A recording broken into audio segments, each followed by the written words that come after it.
He ain't even resisting arrest. I cannot breathe. You just a grown, you're a tough guy. You're a tough guy, huh? I say you're a tough guy. You're not even resisting arrest, bro. His whole nose is Fight with him. Bro, but why you just sit there? He ain't doing nothing now. Put him in the car. It'll kill me. How long y'all gotta hold him down? Why you don't do drugs, kids? It ain't about drugs, bro. You understand? Y'all don't gotta put y'all right. He is human, bro. His nose is But I'm saying you can put him in the car. That's a We bum tried ass that shit. for 10 minutes. That's a bum ass shit, bro. That's a bum ass shit, bro. Y'all know that. You don't gotta sit there with your knee on his neck, bro. Bro, he ain't crying, bro.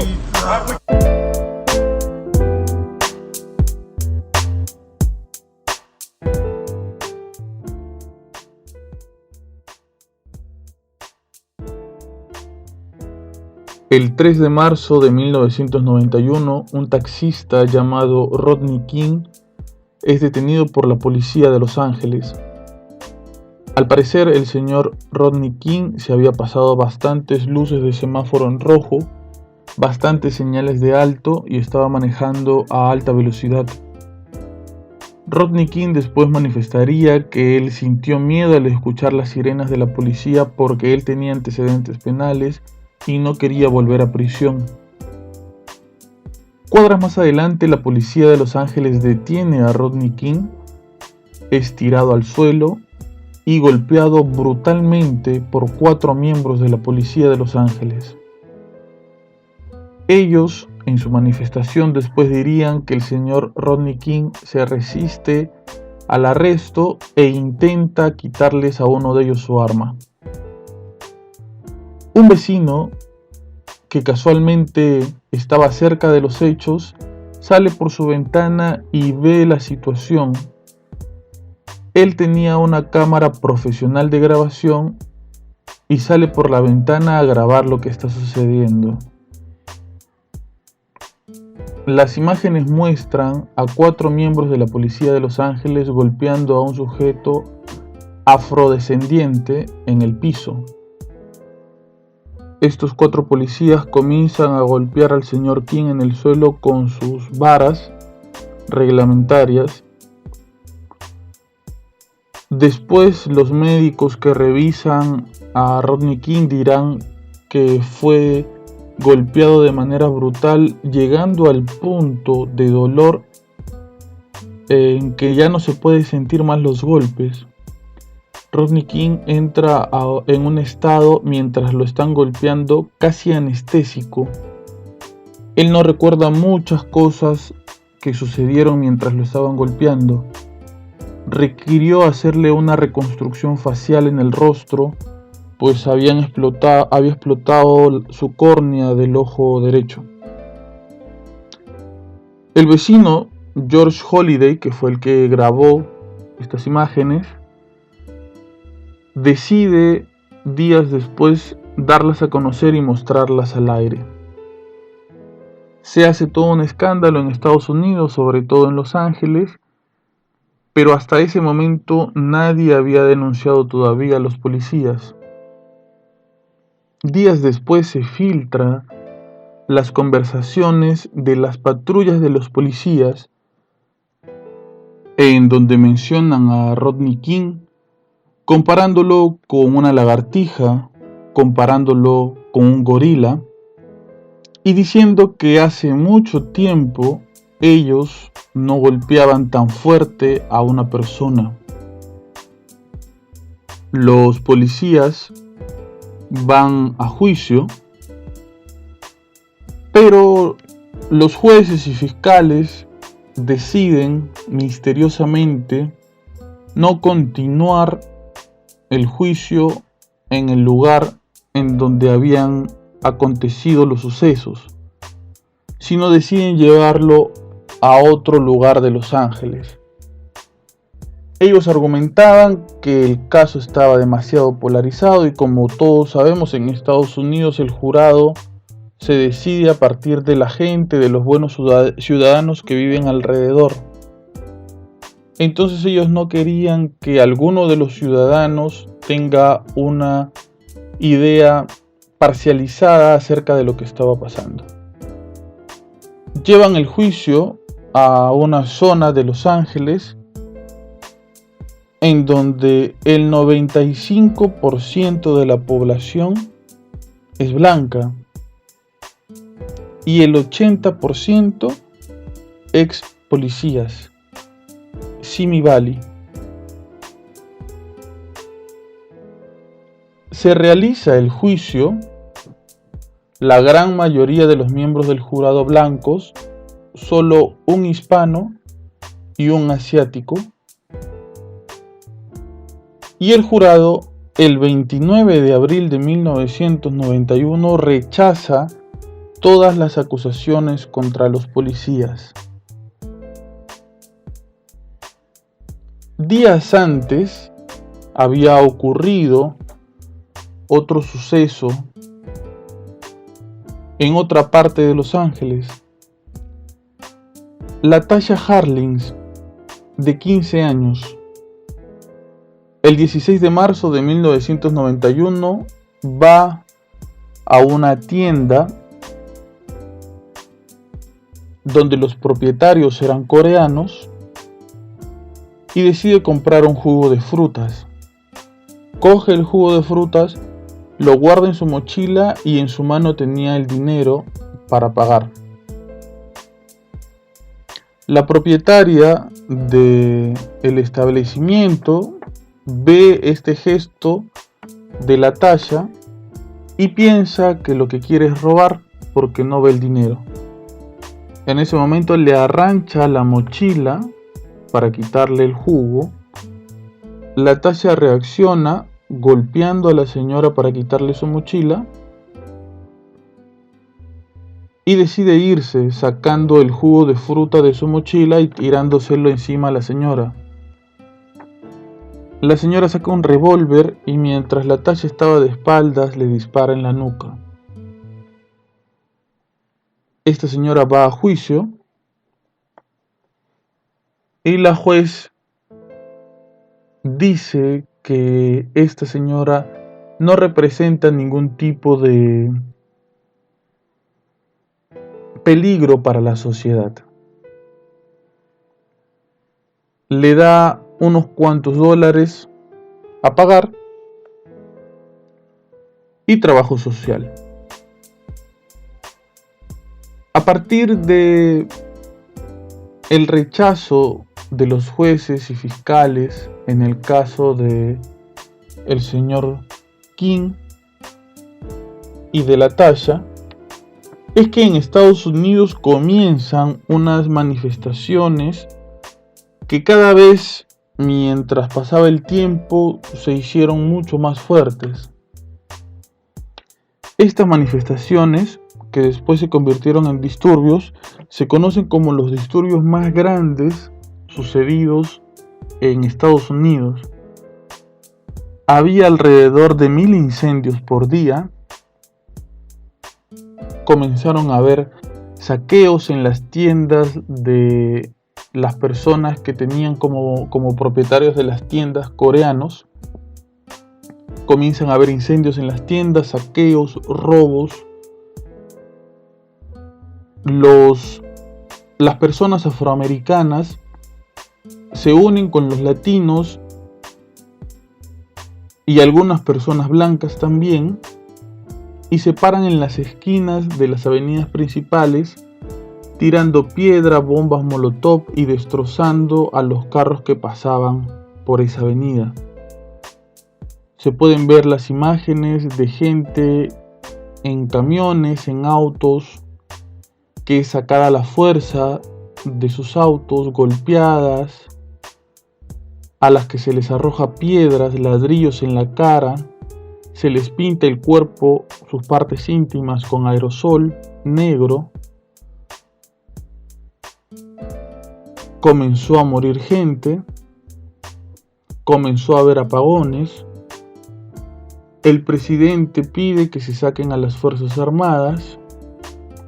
Y después de alrededor de 4 o 5 días de disturbios, esto se comienza a calmar cuando el señor King, el que había sido previamente golpeado brutalmente por la policía, sale a dar una manifestación en donde se pregunta y le pregunta a la población si es que no nos podíamos llevar bien. La gente en Los Ángeles ya no estaba atacando solamente a los coreanos, propietarios de tiendas, sino estaban robando, estaban atacando a la gente afrodescendiente también. A partir de la manifestación de Rodney King, los acontecimientos lamentables comienzan a calmarse, los militares comienzan a irse y comienza la reconstrucción en Los Ángeles. El 25 de mayo de este año,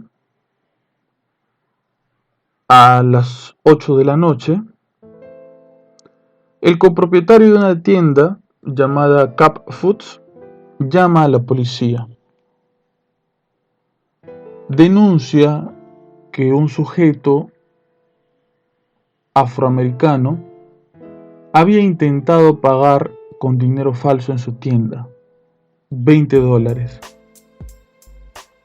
La policía llega, encuentra a este sujeto en su auto, advierte que quizás esté bajo los efectos de las drogas, lo arrestan y lo tiran al suelo. Llaman a una ambulancia mientras lo tienen sujeto en el suelo. Un policía llamado Derek Chauvin pone su rodilla en el cuello y la espalda de este sujeto afroamericano llamado George Floyd. Una mujer que pasaba por ahí graba la situación y lo transmite en Facebook Live. George Floyd manifiesta, mientras está siendo ahorcado, asfixiado por este policía, que no puede respirar, que le duele el estómago, que le duele el cuello. Pero este policía no se altera, este policía no hace ningún movimiento diferente para evitar la asfixia en esta persona. Y otro policía, Tou Thao, que estaba también en la escena, simplemente se dedica a mirar la situación. Derek Chauvin, el policía que tenía la rodilla en el cuello de George Floyd, tiene 18 denuncias por violencia. Y Tou Thao fue demandado en el 2019 por brutalidad policíaca.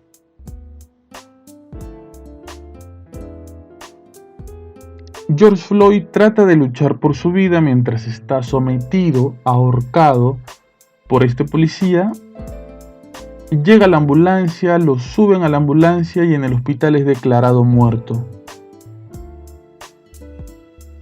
El forense dice que George Floyd murió por asfixia, por la presión que se le hizo en el pecho y en el cuello. George Floyd era de Minneapolis. Actualmente en Minneapolis hay muchas manifestaciones, están comenzando a haber altercados, están comenzando a haber saqueos, y es inevitable comparar una situación con la otra. Es inevitable comparar lo que le pasó a George Floyd con lo que le pasó a Rodney King.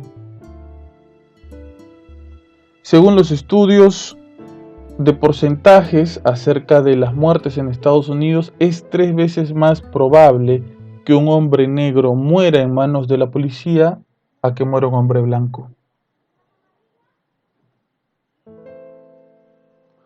Las manifestaciones han comenzado en Estados Unidos.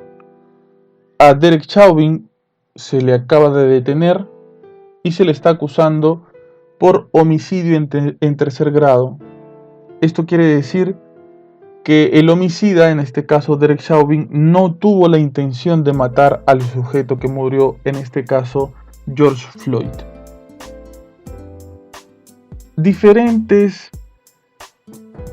estrellas, diferentes personajes conocidos en el mundo han alzado su voz de protesta, han puesto posts, han hecho comunicados sobre esta muerte, pero la verdad es que esto viene pasando desde hace mucho tiempo. La verdad es que esto siempre ha ocurrido así. Y la verdad es que si esto no hubiera sido grabado, hubiera sido una parte más de las estadísticas. El Perú es un país bastante polarizado en diferentes opiniones, sobre todo en el racismo. Vemos con esperanza, vemos con admiración cómo países mucho más grandes que el nuestro en tecnología, en cultura, avanzan.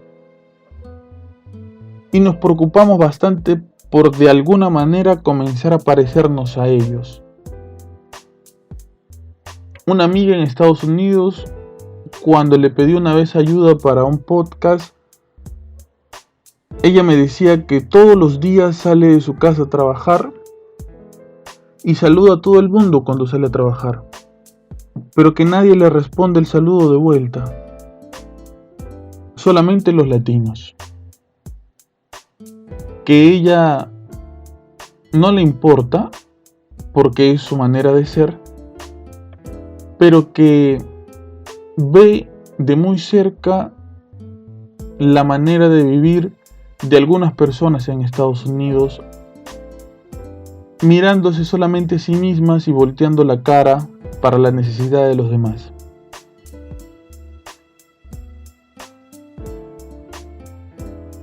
Estamos viviendo con la muerte de George Floyd de cerca el actual racismo que aún existe entre las personas. Considero que llamarlo continuamente hombre afroamericano fue muerto por un policía blanco es aumentar las distancias que nos separan, hablando del tema de razas. Diferente sería si la noticia se tratara de un policía matando a una persona mientras la estaba deteniendo.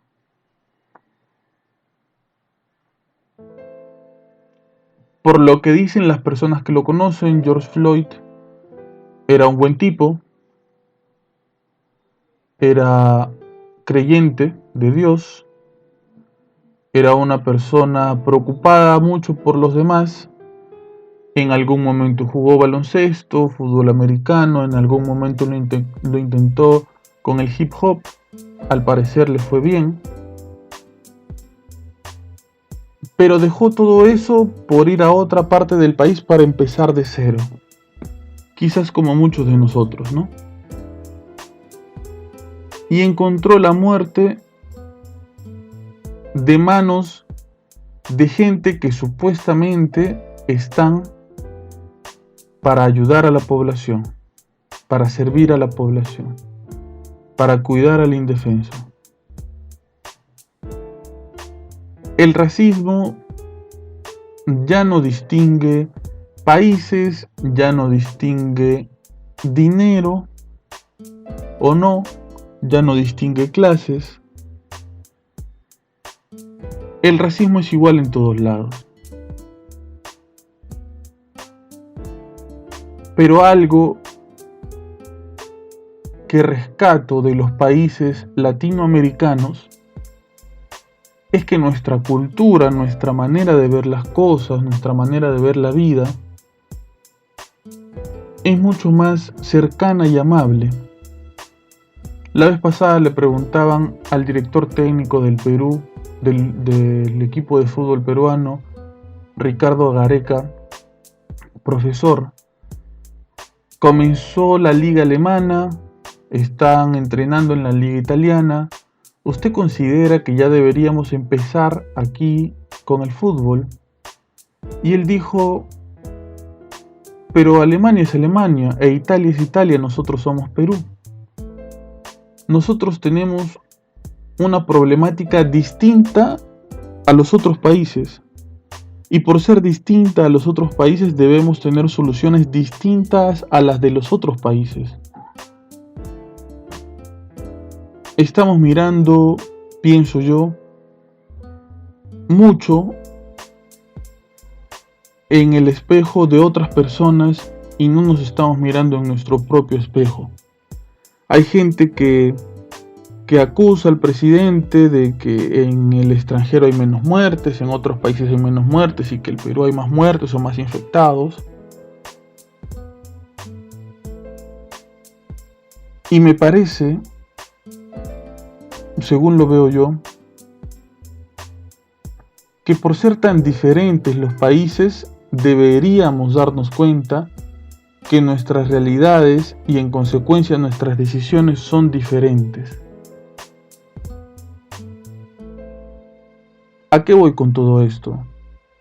Que a veces idealizamos mucho cómo son las cosas en otro país, en otros países, pero no nos damos cuenta que esos otros países han perdido mucho de lo que nosotros tenemos también.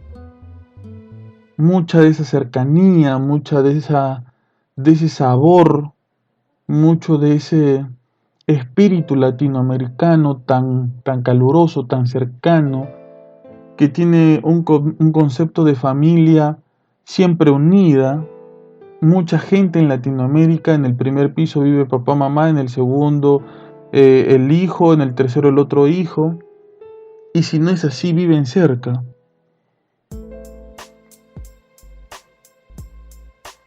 El caso de George Floyd, más allá de hacernos ver cuánto racismo aún existe en el mundo,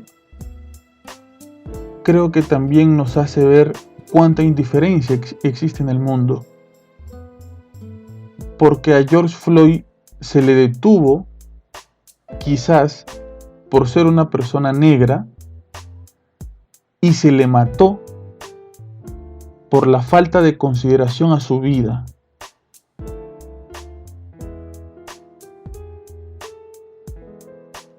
Es increíble cómo en un país como Estados Unidos una persona con 18 denuncias por violencia sigue siendo policía.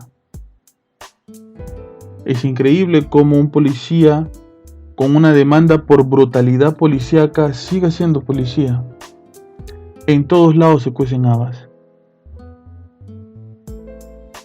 Lamentablemente, George Floyd deja a una niña de 6 años en la orfandad y un hueco irreparable seguramente en su familia y sus amigos. Habrán manifestaciones, habrán saqueos, millón de cosas más. Pero lamentablemente él será parte de una estadística más. De aquí a un par de años escucharemos la historia de otro George Floyd, de otro Rodney King, de otra Latasha Harlins, o no escucharemos la historia de mucha gente a la que no se le pudo demostrar su inocencia con un video, a la que no se le pudo demostrar el abuso a la que era sometido mediante un video, mediante una foto.